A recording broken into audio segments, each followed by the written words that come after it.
দেশের সর্বোচ্চ দায়িত্বে থেকেও একেবারে সাধারণ মানুষের মতো জীবন এ যেন এক ভিন্ন চিত্র।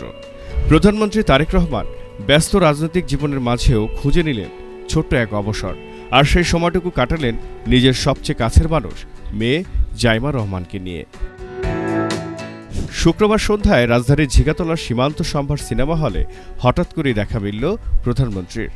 কোনো জাঁকজমক নয়, ছিল না বাড়তি কোনো আনুষ্ঠানিকতা। একজন বাবার মতোই মেয়ের হাত ধরে তিনি ঢুকে পড়েন প্রেক্ষাগৃহে। তারা একসঙ্গে উপভোগ করেন সায়েন্স ফিকশন চলচ্চিত্র প্রজেক্ট হেইল মেরি। সন্ধ্যা ৭:১০ শুরু হওয়া সিনেমাটি শেষ হয় রাত ১০:১০। পুরো সময়টুকুতে তিনি ছিলেন শুধুই একজন সাধারণ দর্শক আর একজন বাবা। প্রধানমন্ত্রীর অতিরিক্ত প্রেস সচিব আতিকুর রহমান রুমন জানান, ব্যস্ততার ফাঁকে ছুটির দিনে বিনোদনের অংশ হিসেবে এই আয়োজন। তবে এই ছোট্ট ঘটনাটি যেন বড় একটি বার্তা দেয়।